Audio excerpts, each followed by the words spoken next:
Halo semuanya, aku Yogi Darmawan dengan NIM 125231022. Halo semuanya, nama aku Muska Fatima dengan NIM 125231024. Halo, aku Sukma Khairul Putri dengan NIM 125231026. Aku Muhammad Zakir Jalal Alibudi dengan NIM 125231020. Halo semuanya, aku Alvina Ica Anastasia dengan NIM 125231029. Halo, aku Afira Rahman dengan NIM 125231021. Halo, aku Zahra Narikatala dengan NIM 125231027. Konnichiwa minasan. Halo semuanya, selamat datang di podcast kami. Di podcast ini kita bakal ngomongin tentang J-pop atau lagu populer yang cukup dikenal di berbagai negara. Oke, karena untuk memudahkan pembahasan kita, jadi kita akan membagi podcast ini menjadi 2 sesi. Jadi mungkin tanpa berlama-lama lagi, kita langsung lanjut ke sesi pertama aja. Oke, jadi kalau misalnya kita ngomongin tentang musik, pasti kan setiap negara itu punya musiknya mereka masing-masing nih, apalagi Jepang yang biasa kita sebut dengan J-pop. Nah, J-pop sendiri itu apa ya? J-pop itu singkatan dari Japanese Pop, yaitu musik pop Jepang yang mulai beredar di Jepang pada tahun 90-an. Nah, biasanya lagunya tuh easy listening, terus melodinya catchy, dan juga genrenya campur, kayak pop, rock, sampai elektronik. Terus banyak juga lagu J-pop yang dipakai jadi soundtrack anime ataupun drama. Jadi J-pop tuh makin terkenal akhir-akhir ini. Oh, oke. Nih, pasti kan banyak yang penasaran juga gimana sih J-pop yang sekarang itu bisa dikenal. Awal mulanya itu bagaimana?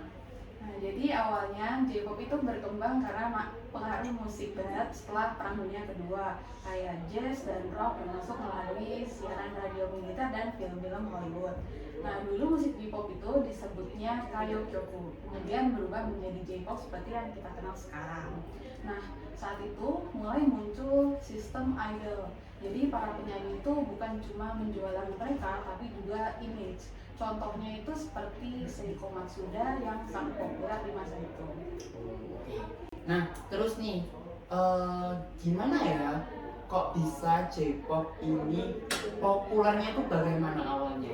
Oke, jadi awalnya pada tahun 90-an itu J-pop mulai dikenal luas lewat promosi TV dan penjualan CD yang meningkat. Salah satu penyanyi terkenal pada masa itu Hikaru Utada lewat album First Love-nya. Nah, mulai dari situ J-pop mulai dikenal luas oleh masyarakat Jepang. Oke, nah sekarang J-pop itu dia itu gimana? Kondisinya itu bagaimana sekarang? Nah, jadi gini loh, saat mulai masuk ke abad 21, awal 2000, itu banyak grup-grup besar idol tuh muncul. Contohnya kayak AKB48 yang punya cabangnya sampai sekarang di Jakarta kan, Jakarta, Manila, Bangkok. Nah, AKB48 ini itu mereka punya konsep namanya fans meet. Nah, itu mereka buat ini agar fans mereka itu bisa punya perasaan lebih dekat dengan idol mereka. Nah, kemudian untuk di sisi lagu popnya itu juga awal-awal tuh muncul banyak dipopulerkan lewat anime. Contohnya kayak animenya GTO yang mempopulerkan lagunya Love and Shell, Riverside. Terus kalau awal 2000 tuh juga ada lagunya Fullmetal Alchemist itu juga. Kalau yang sekarang itu ada Demon Slayer, Oshinoko. Kayak lagunya Demon Slayer itu kan mereka mempopulerkan lagunya Lisa kan, Kuringe.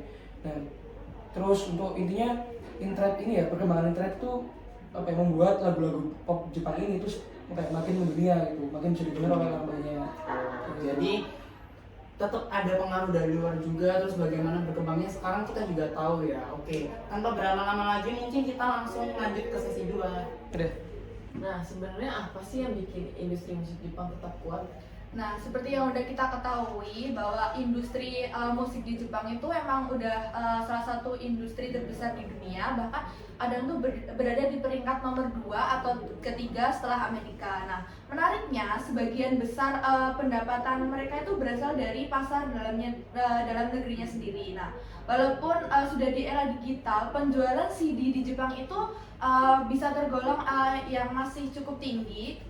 Hal ini tuh disebabkan karena fansnya mereka itu pada loyal, contohnya fans AKB48. Nah, jadi dukungan dari fans di Jepang ini bikin industri di Jepang sendiri tuh masih kuat sampai sekarang. Nah, kalau misalnya di Jepang udah kuat, kalau misalnya secara global itu J-pop tuh dikenal karena apa? secara global kita pasti mengenal anime. Nah, di anime itu pastinya ada soundtrack opening dan closing.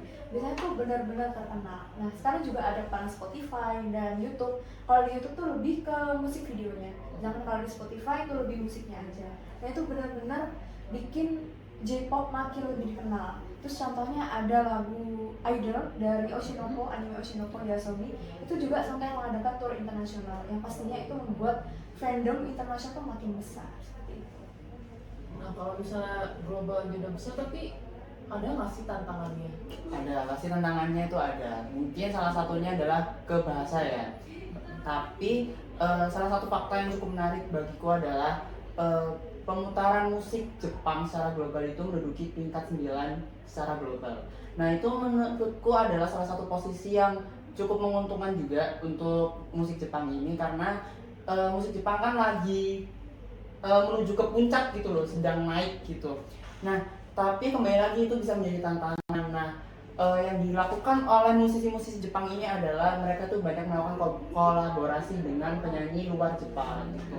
Nah, selain itu industri musik Jepang itu emang kan lebih fokus ke pasar domestiknya dulu nih, baru ke pasar global. Jadi mungkin pendekatannya berbeda dengan genre-genre yang lain.